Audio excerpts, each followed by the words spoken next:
What up YouTube, it's Misery's Company. In this video, I want to talk about some additional data mine information about the most recent patch that is coming to the game in literally less than a week by the time you're watching this video.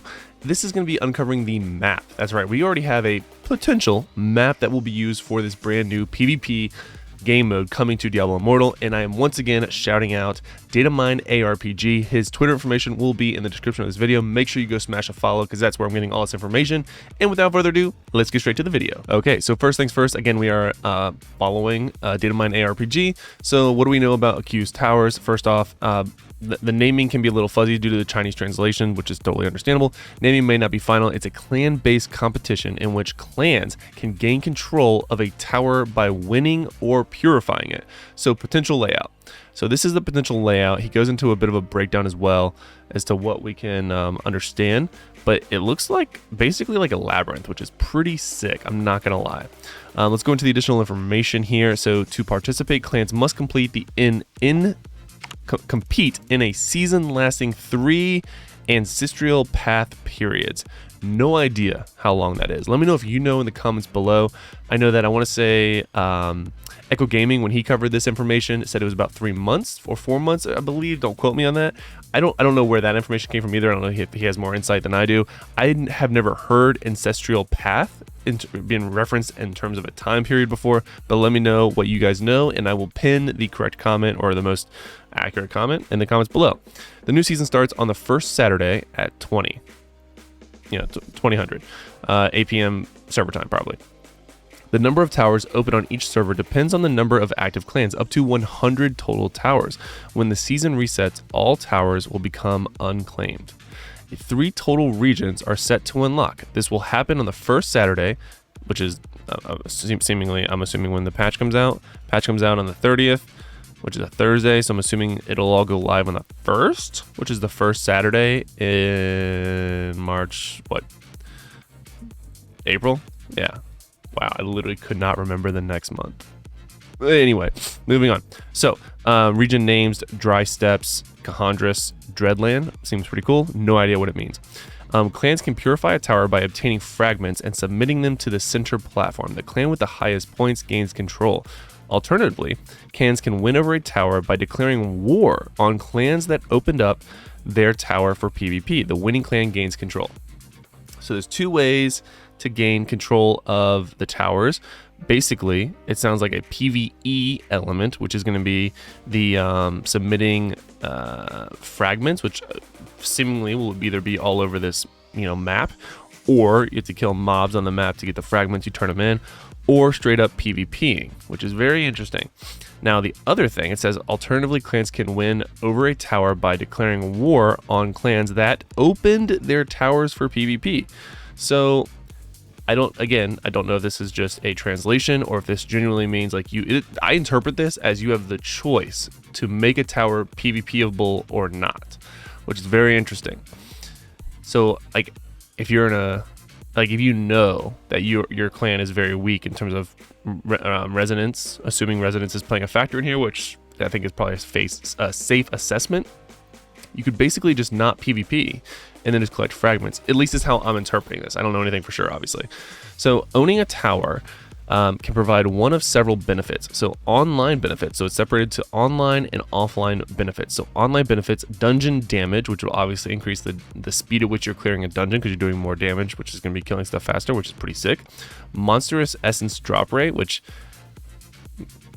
yeah, that would be nice. Magic inventory drop from boss, ? Again, not really sure what it is, what it sounds like, but I mean, increasing your magic rate to help get more legendaries, also beneficial. Bounty tasks experience, okay.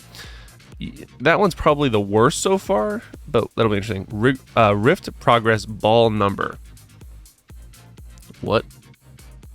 Oh, the number of those progress balls that drop in the Elder Rift. Okay, take it back. This one's the worst. Revive time in Heliquary raids. Never mind, they got worse. So, revive time in Heliquary raids, unless you're really pushing hell difficulty, which is a very short time in my opinion. If you're a very active warband, I don't see this being all that beneficial. Last but not least is clan damage. If that is in PvP and PvE, that one might just be the best. I could see a lot of people fighting over that one. But honestly, the ones that are the most appealing to me would be the Monstrous Essence drop rate, because that allows you to farm quicker to do your daily. So if you don't have a lot of time, but you still want to get all 3 sets of 10 Monstrous Essences for the experience, the battle pass progression, and everything in the legendary, that would be really nice. But again, the magic drop is kind of I think the next one would definitely be the dungeon damage. But again, if you're heavy on PvP and this affects PvP, clan damage would definitely be good. Actually, I take that back. This one is going to be the best one, because this one is going to help you get other ones, especially if the PvP is a viable option to gain more towers. Think about it.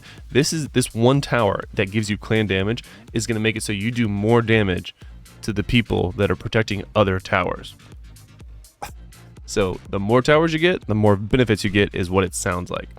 And then offline benefits, which is absurd. This is crazy. So you get gold accumulated while you're offline, or experience. Now, obviously, both would be very nice, but experience, free experience while you're offline, I think is by far the one that most people will go after. I know I'm most interested in that.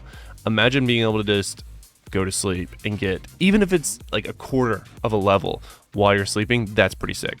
That could even be probably a little aggressive, and probably more so than it would be. But again, overall, it would be very curious how much the experience is.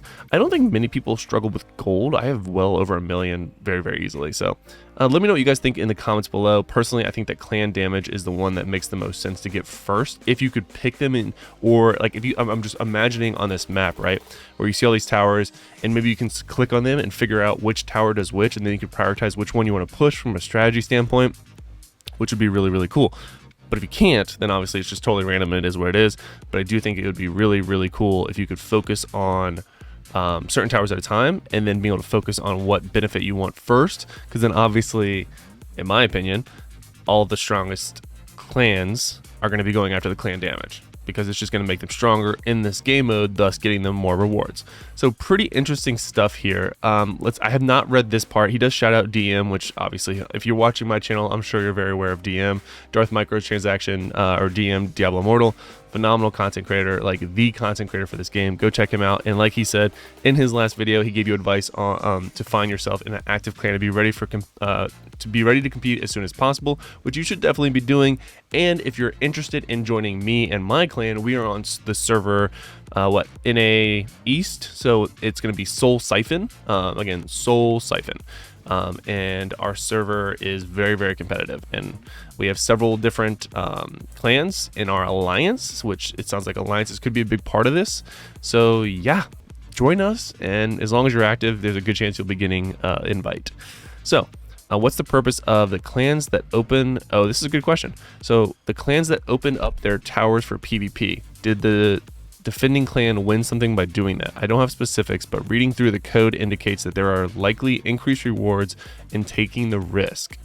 Okay, so basically what he's saying here is that, and I should obviously like, oh god, I didn't mean, that's the one I wanted, and that. So obviously what he's saying here is you have the ability of toggling on or off your PvP, but if you toggle it on, you get better rewards. Makes a lot of sense. Freaking love that. It's encouraging the PvP while not punishing the free-to-play who can't PvP. Will still be able to get rewards and maintain a tower. That's super, super cool. I love that. Let me know what you guys think in the comments below. Which of these benefits do you think it will be the most sought after for you or for your clan? And yeah, what do you guys think? Are you guys in an active clan? Are you guys looking to change servers? Obviously, you should do that now before this happens, so you have just a few days. But again, all this is very, very exciting. Now, until next time, guys, lock it in.